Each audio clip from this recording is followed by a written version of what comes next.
Hi friends, welcome to SMT ಅಮಿಂಗೋ vlogs. ಎಲ್ರಿಗೂ ಸ್ವಾಗತ. ನೀವೆಲ್ಲ ಜನರೇಷನ್ ವರ್ಡ್ ಕೇಳಿರ್ತೀರ. ಈ ಜನ್ರೇಷನ್ ಅವರು, ನಮ್ಮ ಜನ್ರೇಷನ್ ಈ ಥರ ಇರಲಿಲ್ಲ, ನೀವೆಲ್ಲ ಬೇರೆ ಜನ್ರೇಷನ್ ಅವರು. ಸೊ ಈ ಮಾತುಗಳನ್ನ ಕೇಳಿದ್ದೀವಿ. ಸೊ ಇವತ್ತು ನಾನು ನಿಮಗೆ ಜನರೇಷನ್ ಏನು ಅನ್ನೋ ಡೀಟೇಲ್ಸ್ನ ಕೊಡ್ತೀನಿ. ಕನ್ನಡದಲ್ಲಿ ಜನರೇಷನನ್ನು ಪೀಳಿಗೆ ಅಂತ ಕರೀತಾರೆ. ಸೊ ಈ ವರ್ಡ್ ಹೇಗೆ ಶುರುವಾಯಿತು ಅಂತ ತಿಳ್ಕೊಳ್ಳೋಣ. ಸುಮಾರು 15ರಿಂದ 20 ವರ್ಷಕ್ಕೆ ಒಂದು ಜನರೇಷನ್ ಅಂತ ಮಾಡ್ತಾರೆ. ಸೊ ಈ ಜನರೇಷನ್ನನ್ನು ಹೇಗೆ ಗ್ರೂಪ್ ಮಾಡ್ತಾರೆ ಅಂದರೆ ಆ ಇಯರಲ್ಲಿ ನಡೆಯುವ ಪ್ರಕ್ರಿಯೆ, ಸಂಶೋಧನೆ, ಟೆಕ್ನಾಲಜಿ ಇದನ್ನೆಲ್ಲ ಗಮನಿಸಿ ಒಂದು ಗುಂಪು ಮಾಡ್ತಾರೆ. ಇದನ್ನು ಇತಿಹಾಸಕಾರರು ಮತ್ತು ಸಂಶೋಧನೆಕಾರರ ಸಹಾಯದಿಂದ ಫೈನಲೈಸ್ ಮಾಡ್ತಾರೆ. ಹೀಗೆ ಜನರೇಷನ್ ಅನ್ನೋದು ಶುರುವಾಯಿತು. ಈಗ ನಾವು ಜನರೇಷನ್ ಹೆಸರುಗಳನ್ನು ತಿಳಿತಾ ಹೋಗೋಣ, ಅದರ ಡೀಟೇಲ್ಸನ್ನು ತಿಳ್ಕೊಳ್ಳೋಣ, ಯಾವ್ಯಾವ ವರ್ಷಕ್ಕೆ ಜನರೇಷನ್ ಗ್ರೂಪ್ ಆಗಿದೆ ಅಂತ. ಫಸ್ಟ್ ಬಂದು ಗ್ರೇಟೆಸ್ಟ್ ಜನರೇಷನ್. ಇದನ್ನು 1901ನಿಂದ 1927ವರೆಗೂ ಗ್ರೇಟೆಸ್ಟ್ ಜನರೇಷನ್ ಅಂತ ಕರೀತಾರೆ. ಈ ಜನರೇಷನಲ್ಲಿ ಫಸ್ಟ್ ವಾರ್ ನಡೆದ ಕಾಲ ಅಂತ ಹೇಳ್ತಾರೆ. ಅಂದರೆ ಈ ಜನರೇಷನ್ ಅವರು ಇದ್ದಾಗ ಫಸ್ಟ್ ವಾರ್ ನಡೀತು. ಈ ಜನರೇಷನ್ ಅವರು ದೇಶ ನಿರ್ಮಾಣ ಮಾಡೋ ಛಲದಲ್ಲಿ ಇದ್ರು ಅಂತಲೂ ಹೇಳ್ತಾರೆ.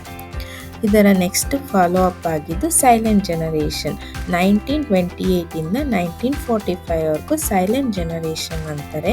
ಈ ಜನರೇಷನಲ್ಲಿ ಸೆಕೆಂಡ್ ವರ್ಲ್ಡ್ ವಾರ್ ನಡೀತು ಅಂತ ಹೇಳ್ತಾರೆ. ರೇಡಿಯೋ, TV ಇಂಟ್ರೊಡ್ಯೂಸ್ ಆಯಿತು ಈ ಕಾಲದಲ್ಲಿ. ಇದನ್ನು ಫಾಲೋ ಅಪ್ ಆಗಿದ್ದು ಬೇಬಿ ಬೂಮರ್ಸ್ ಅಂತ. 1946ಇಂದ 1964ವರೆಗೂ ಬೇಬಿ ಬೂಮರ್ಸ್ ಅಂತ ಹೇಳ್ತಾರೆ. ಈ ಜನರೇಷನಲ್ಲಿ ಜನಸಂಖ್ಯೆ ಜಾಸ್ತಿ ಆಯ್ತಾ ಹೋಯಿತು ಹಾಗೂ ಎಕಾನಮಿ ಕೂಡ ಬೆಳೀತಾ ಹೋಯಿತು. ಸೊ ಇದಕ್ಕೆ ಬೇಬಿ ಬೂಮರ್ಸ್ ಅಂತ ನೇಮ್ ಬಂತು.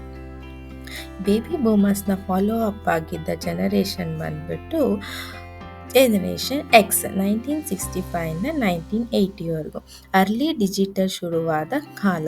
ಅಂದರೆ ಕಂಪ್ಯೂಟರ್, ಇಂಟರ್ನೆಟ್ ಎಲ್ಲ ಇಂಟ್ರೊಡ್ಯೂಸ್ ಆಯಿತು. ಈ ಜನರೇಷನ್ನಲ್ಲಿ ಇಂಡಿಪೆಂಡೆನ್ಸ್ ಹಾಗೂ ಪ್ರಾಕ್ಟಿಕಲ್ ಲೈಫನ್ನು ಜನ ಶುರು ಮಾಡಿದ್ರು ಅಂತ ಹೇಳ್ತಾರೆ.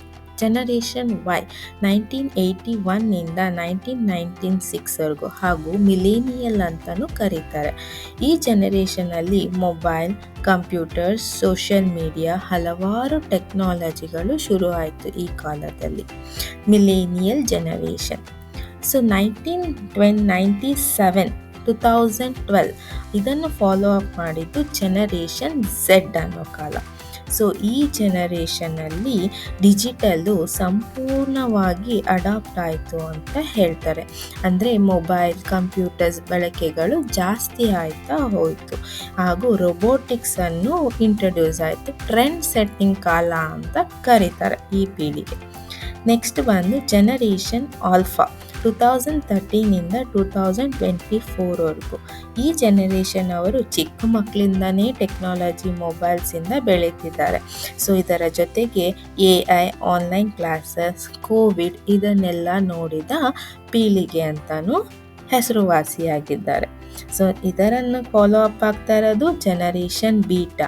ಅಂದರೆ 2025ಇಂದ ಹೊಸ ಜನರೇಷನ್ ಸ್ಟಾರ್ಟ್ ಆಗಿದೆ ಇವಾಗ, ಜನರೇಷನ್ ಬೀಟಾ ಅಂತ. ಈ ಜನರೇಷನ್ನಿಂದ ಏನೇನು ಹೊಸದು ಬರುತ್ತೆ ಅಂತ ವೆಯ್ಟ್ ಮಾಡಿ ನೋಡ್ಬೇಕು ನಾವು. ಈ ವಿಡಿಯೋ ನಿಮಗೆ ಇನ್ಫಾರ್ಮೇಟಿವ್ ಆಗಿದ್ದರೆ ಲೈಕ್ ಮಾಡಿ, ಸಬ್ಸ್ಕ್ರೈಬ್ ಮಾಡಿ ಹಾಗೂ ನೀವು ಯಾವ ಜನರೇಷನ್ ಅಂತ ನಮಗೆ ಕಮೆಂಟ್ ಮಾಡಿ ತಿಳಿಸಿ. Thank you.